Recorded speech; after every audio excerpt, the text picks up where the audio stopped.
बिस्मिल्लाहिर्रहमानिर्रहीम। अस्सलाम वालेकुम डियर स्टूडेंट्स। आज हम पढ़ने वाले हैं इकोलॉजी। इकोलॉजी को समझने के लिए दो चीज़ें पहले समझना ज़रूरी है। एक है इन्वायरमेंट और दूसरा है ऑर्गेनिज्म। ऑर्गेनिज्म तो कोई भी जानदार होता है और उसके इर्द गिर्द जो कुछ भी है उसको इन्वायरमेंट कहते हैं। जानदार के इर्द गिर्द जो कुछ भी है उसको इन्वायरमेंट है। Surrounding of an organism is called environment. और ये जानदार और इन्वायरमेंट के दरमियान मुख्तलिफ सब्सटेंसेस का एक लेन देन है। मसलन ये जानदार इन्वायरमेंट से फूड भी लेता है। यहाँ पौधा है तो हम कहेंगे ऑक्सीजन लेता है, कार्बन डाइऑक्साइड लेता है, सनलाइट लेता है, वाटर लेता है। और इसके बदले इन्वायरमेंट को क्या देता है? कभी ऑक्सीजन देता है, कभी कार्बन डाइऑक्साइड देता है और ये फूड भी फराहम करता है माहौल की तरफ। और हैरत अंगेज बात ये है, मैं तो अक्सर ये कहता हूँ, इन्वायरमेंट और उसके इन्वायरमेंट और जानदार के दरमियान एक मासूम बच्चे और माँ का जैसा रिलेशनशिप है। आप ज़रा गौर करें। माँ उस बच्चे की केयर भी करती है, खुराक भी खिलाती है, उसकी गंदगी भी साफ करती है। उसके बदले बच्चा क्या देता है? सिर्फ गंदगी, कभी यूरिनेशन, कभी डेफिकेशन। और वो माँ उस चीज़ का माइंड नहीं करती बल्कि और ज़्यादा खुश होती है। यही हाल इस इन्वायरमेंट का है। अगर इस इन्वायरमेंट में मैं आपको एक जानदार रखूं तो ये इन्वायरमेंट इस जानदार या इंसान को खुराक भी दे रहा है, पानी भी दे रहा है, हवा भी, ऑक्सीजन भी दे रहा है। और इसके बदले ये क्या कर रहा है? इसके बदले कार्बन डाइऑक्साइड देता है, यूरिन देता है, फीसिस खारिज करता है। और माहौल इसको माइंड नहीं करता, खुशी खुशी ये लेता है। और इसका मतलब है कि इन दोनों के दरमियान एक ताल्लुक कायम है, जो किसी को अच्छा लगे या बुरा लगे। इस ताल्लुक या रिलेशनशिप की स्टडी को इकोलॉजी कहते हैं। तो हमसे एक गलती होती थी, हमारे नस्ल के लोग ज़्यादा गलती करते थे, आप शायद ना करें, कि study of environment is called ecology. This is not right. Study of relationship between an organism and its environment is called ecology। समझ आ गया ना? तो ये एक रिलेशनशिप की स्टडी का नाम है। ऑर्गेनिज्म और उसके माहौल के दरमियान जो रिलेशनशिप है, जो लेन देन है, उसकी स्टडी को इकोलॉजी कहते हैं। अब यहाँ जब हम इकोलॉजी में पहुँचे तो पता चला कि इसके दो हिस्से हैं और इसी से आगे इकोसिस्टम बनता है। लेकिन मैं डायरेक्ट आपको इकोसिस्टम पर नहीं ले आऊँगा, मैं पहले आपको ले जाता हूँ नीचे स्पीशीज के पास। स्पीशीज, यहाँ से हम आगे बढ़ेंगे तो हमारा टाइम बचेगा। स्पीशीज की डेफिनेशन क्या है? क्लोजली रिजेंबलिंग ऑर्गेनिजम्स, करीबी मुशाबहत रखने वाले जानदार। पहली शर्त, closely resembling organisms which can interbreed in nature and can produce fertile offspring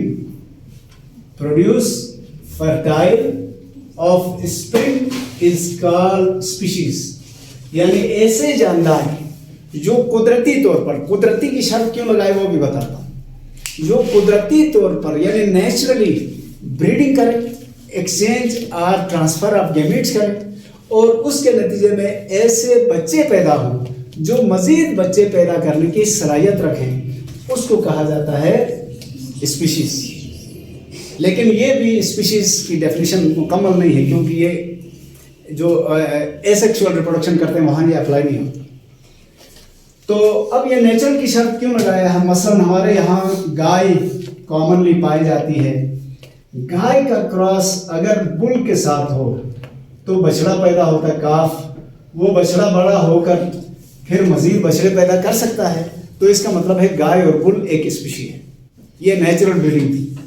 लेकिन दूसरी तरफ अगर इस गाय को हम याक से क्रॉस कराएं तो फिर एक नई नस्ल हासिल होती है, जिसको आमतौर पर हम क्या कहते हैं, जो कहते हैं। इसको यूं भी लिखा जाता है, जो, डी लगा के। अच्छा, ये जो है ये अपनी नस्ल आगे कंटिन्यू नहीं कर सकता, इसलिए जो स्पीशी नहीं है।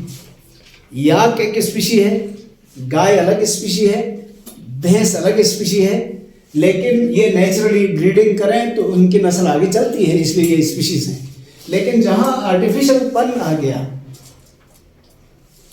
अननेचुरल चीज आ गई, जहां किसी ने मजबूर किया, वो ब्रीडिंग तो हो गई, उससे नस्ल भी चली, लेकिन वो नस्ल आगे नहीं चल सकी, तो वो स्पीशीज नहीं है। मेरा कहने का मतलब है याक और गाय अलग अलग स्पीशी है। याक और यक्मा जिसको कहा जाता है ये एक स्पीशी है, गाय और बुल एक स्पीशी है, लेकिन इनको क्रॉस तो कराया जाता है, वो नेचुरल नहीं था, उससे जो पैदा होता है वो स्पीशी नहीं है, इसलिए कि उसकी नस्ल ही आगे नहीं चलती। तो स्पीशी हम कहलाने के लिए 3 शर्तें हो गई इसका मतलब। पहला, वो क्लोजली रिजेंबलिंग हो, दूसरा वो नेचुरल ब्रीडिंग कर सकते हो, तीसरा ऐसे बच्चे पैदा कर सकते हो जो मजीद बच्चे पैदा कर सकते हो, तब उसको स्पीशी कहा जाता है। हो गया क्लियर स्पीशी। अब देखते हैं स्पीशीज के बाद अगला ग्रुप कौन सा आता है। यहां से आगे हमारा मसला आसान हो गया। स्पीशीज से अगला जो ग्रुप है उसको कहा जाता है पॉपुलेशन। पॉपुलेशन को कैसे डिफाइन करते हैं? Group of closely resembling organism या group of individuals of same species living in the same place at the same time। 3 same है। सेम स्पीशीज का एक ग्रोह है, living in the same place, जो एक ही जगह रहते हैं और एक सेम टाइम में पाए जाते हैं। तो इसको दोबारा कैसे डिस्कस करेंगे? Population means group of individuals of same species living in the same place at the same time। एक ही स्पीशीज के वो अफराद जो किसी खास जगह पर एक खास वक्त में पाए जाते हैं, उनको पॉपुलेशन कहते हैं। अब पॉपुलेशन छोटी भी हो सकती है, बड़ी भी हो सकती है, ये अलग कहानी है। तो ये सेम की शर्तें क्यों लगाई? उसकी वजह ये है कि usually organisms never remain static, एक जगह मुस्तकिल नहीं रहते हैं, वो जगह तब्दील करते रहते हैं ज़्यादातर। इसलिए जगह बताना ज़रूरी है, टाइम भी बताना ज़रूरी है। मैं मिसाल बताता हूँ। अगर मैं जाके बाज़ार में किसी को कहता हूँ मेरी क्लास में 100 स्टूडेंट्स हैं, तो वो आके चेक करता है रात 8 बजे, तो वो बोलेगा कि ये कितना झूठा आदमी था, यहाँ तो एक भी नहीं है। 100 बच्चों की बात कर रहा था, यहाँ तो एक भी नहीं है। तो मुझे टाइम बताना पड़ेगा ना। मैं कहूँगा 1 बजे से 2 बजे तक मेरी क्लास में 100 बच्चे हैं, तो 100 बच्चे एक ही स्पीशीज के अफराद हैं, इंसान के बच्चे हैं। क्लास जगह है, टाइम 1 बजे से 2 बजे तक है। ये कभी वाज़ेह होता है, कभी नहीं होता। मसलन अगर मैं आपसे कहूँ पाकिस्तान की पॉपुलेशन कितनी है, तो फिर आप कंफ्यूज हो जाएंगे, टाइम बता दें। टाइम मेंशन नहीं होता, अंडरस्टूड होता है। जब मैं कहता हूँ पाकिस्तान की आबादी कितनी है या पॉपुलेशन क्या है, तो यहाँ पॉपुलेशन से मुराद मैं ह्यूमन की बात कर रहा हूँ, प्लेस से मुराद पाकिस्तान है। टाइम लास्ट जो कंसेंसस हुआ था, आखिरी मरदमशुमारी की बात कर रहा हूँ। तो ये जगह छोटी सी भी हो सकती है, बहुत बड़ी भी हो सकती है। टाइम मिनट का भी हो सकता है, घंटों का भी, दिनों का भी, सदियों का भी। और स्पीशीज में कोई एक इंडिविजुअल को सिलेक्ट किया जाएगा, उसका नाम बताना जरूरी है। हो गया बेटा ये? तो ये पॉपुलेशन है। अच्छा, पॉपुलेशन से बड़े यूनिट को कम्युनिटी कहा जाता है। कम्युनिटी। अब कम्युनिटी के हवाले से भी आपने एक बात जहन में रखना है। एक आम सेंस में कम्युनिटी से मुराद इंसानों का कोई खास ग्रोह होता है, जो लिसानी ग्रोह भी हो सकता है, मजहबी भी हो सकता है, नस्ल का भी हो सकता है, ज़ात का भी हो सकता है, इलाके का भी हो सकता है। लेकिन बायोलॉजी में एक कम्युनिटी वो नहीं है। बायोलॉजिकल कम्युनिटी क्या है? Group of different populations. गौर से सुने, group of different populations living in the same place at the same time. एक ही स्पीशीज के अफराद एक जगह रहते हो तो उसको पॉपुलेशन कहते हैं। मुख्तलिफ पॉपुलेशंस इकट्ठी होकर किसी खास जगह पर एक खास वक्त में रहें तो उसको कम्युनिटी कहते हैं। मैं वापस आता हूं, पहले इस एक एग्जाम्पल को लेके चलते हैं। फर्स्ट मैंने स्पीशी की बात की, स्पीशी को डिफाइन किया, तो हम इस वक्त ह्यूमन स्पीशी हैं। इस क्लास में ह्यूमन स्पीशी है, एक स्पीशी है। पॉपुलेशन, फिर हम ह्यूमन की बात कर रहे हैं। मसलन स्टूडेंट्स एक क्लास में एक खास वक्त में, ये पॉपुलेशन है। अब अगर दूसरा और गौर से सोचे तो क्या इस कमरे में स्टूडेंट के अलावा कोई और स्पीशी नहीं है? बज़ाहिर नजर नहीं आती है। हो सकता है यहाँ कई तरह के बैक्टीरिया भी हों, तो एक बैक्टीरिया की पॉपुलेशन होगी, एक ह्यूमन की पॉपुलेशन है। इसी तरह यहाँ कोई इंसेक्ट की पॉपुलेशन हो, चींटियाँ हो सकती हैं, मक्खियाँ हो सकती हैं, सिल्वर फिश हो सकती है, ये जो आपके अरेक्नॉइड्स या जिनको क्या कहते हैं, ये वेब वाले मकड़ियाँ, ये हो सकती हैं। तो इसका मतलब है कि ये क्लासरूम सिर्फ इंसानों ने ऑक्युपाई नहीं किया है, यहाँ तो कुछ और स्पीशीज हैं, सबको मिलाओ तो क्या बन जाएगा? कम्युनिटी बन जाएगा। इसका मतलब इंसानों की एक पॉपुलेशन है, इधर मकड़ियों की एक पॉपुलेशन है, बैक्टीरिया की एक पॉपुलेशन है, सिल्वर फिश की एक पॉपुलेशन है, ये सारी मिली तो अब ये कमरा एक पॉपुलेशन नहीं है बल्कि ये कम्युनिटी है। समझ आ गया ना? ये जगह और टाइम की शर्त यहां भी लगाना है। कम्युनिटी से बड़े यूनिट को कहा जाता है इकोसिस्टम। बस मैंने आपको यहां तक लाना था, क्योंकि शुरू में बुक में तो इकोसिस्टम कहा है, हम डायरेक्ट इधर बताएं तो शायद इतना जहन में बात क्लियर ना हो। तो इकोसिस्टम क्या है? A community along with non-living component of the environment is called ecosystem. जब कम्युनिटी में बेजान माहौल का हिस्सा भी शामिल हो जाए तो उसको इकोसिस्टम कहते हैं। तो अब खुद ब खुद आप समझ जाएंगे। मसलन हमने कहा इस कमरे में बैक्टीरिया की कॉलोनी भी है, पॉपुलेशन भी है, सिल्वर फिश की पॉपुलेशन है, इंसेक्ट की पॉपुलेशन है, ह्यूमन की पॉपुलेशन है। क्या इन लिविंग थिंग्स के अलावा बेजान कोई चीज़ नहीं है यहाँ? पहले बेजान चीज़ें थी, कमरा था, ये हवा थी, यहाँ रोशनी थी, यहाँ पानी थी, ये बेजान चीज़ें भी हमारे साथ शामिल करो तो अब हम क्या कहेंगे? इसको इकोसिस्टम। तो इसका मतलब ये हुआ कि इकोसिस्टम के दो पार्ट्स हैं, एक इसका लिविंग है, दूसरा नॉन लिविंग है। अच्छा, एक इकोसिस्टम को समटाइम्स बायोम भी कहा जाता है। बायोम, रीजनल इकोसिस्टम, किसी खास इलाके के इकोसिस्टम को बायोम भी कहा जाता है। अच्छा, इस इकोसिस्टम से बड़ा भी एक यूनिट है जिसको कहते हैं बायोस्फीयर। अब बायोस्फीयर क्या है ये जरा देखें। हमारी दुनिया या प्लेनेट अर्थ इस तरह से है। इस प्लेनेट अर्थ में हमें बताया जाता है एक लिथोस्फीयर है, एक हाइड्रोस्फीयर है, एक एटमॉस्फेयर है। इसी तरह एक बायोस्फीयर भी है। बायोस्फीयर को कई तरह से बताते हैं, मसलन blanket of living things around the world. दुनिया के गिर्द जो जानदारों का एक कंबल सा बना हुआ है, वो लेयर बनी है वो, लेकिन ये मुनासिब लफ्ज नहीं है। तो हम कहेंगे limits of life above the surface of earth and within the depths of earth which ranges about 20 kilometres, that is called biosphere.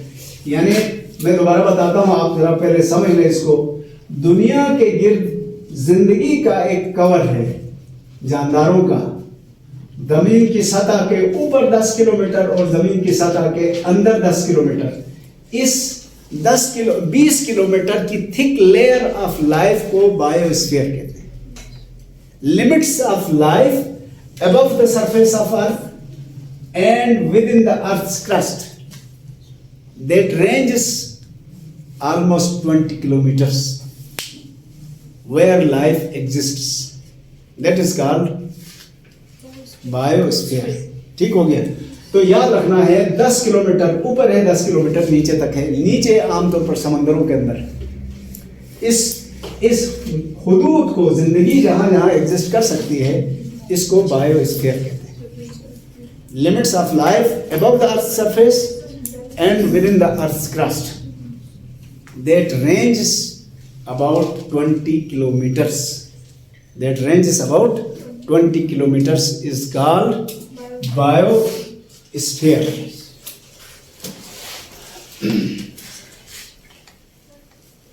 अब इसके बाद एक और चीज आती है, वो है कंपोनेंट्स ऑफ इकोसिस्टम।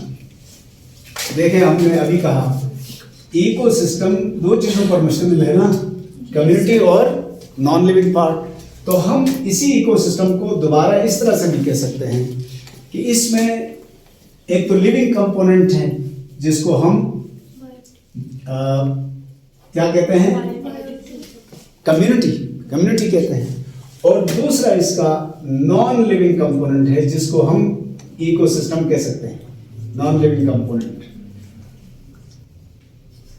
एनवायरनमेंट कह सकते हैं, सॉरी, इकोसिस्टम तो ये पूरा है।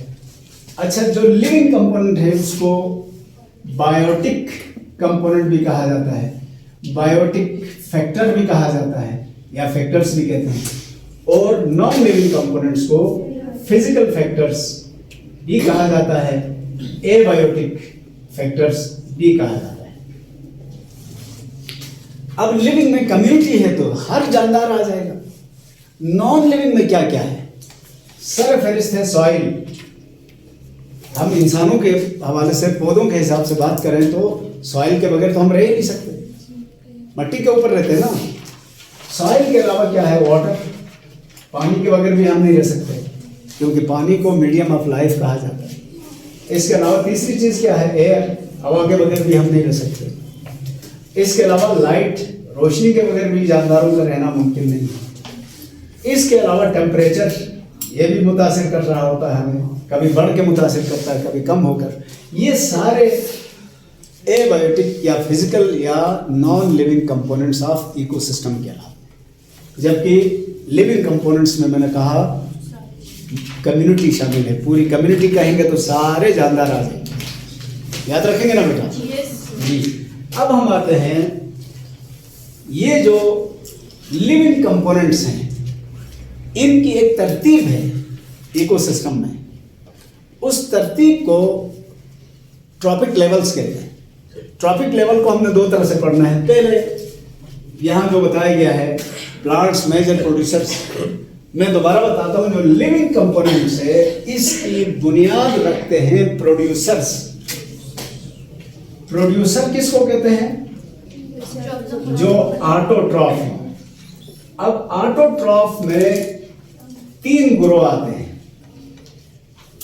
एल्गी, प्लांट्स और सम बैक्टीरिया, जो ऑटोट्रॉफिक बैक्टीरिया है वो। लेकिन बुक में कहा गया प्लांट्स द मेजर ऑटोट्रॉफ, तो थोड़ा तवज्जो चाहूंगा। मेजर ऑटोट्रॉफ प्लांट नहीं है, एल्गी है, लेकिन लैंड में मेजर ऑटोट्रॉफ प्लांट है, लैंड के इकोसिस्टम में। ओवरऑल बायोस्फीयर की बात करें तो एल्गी बहुत ज्यादा है, 60% ऑफ फोटोसिंथेसिस वो करते हैं। तो प्रोड्यूसर्स ऑटोट्रॉफ को कहा जाता है। इनके ऊपर डिपेंड करते हैं कंज्यूमर्स।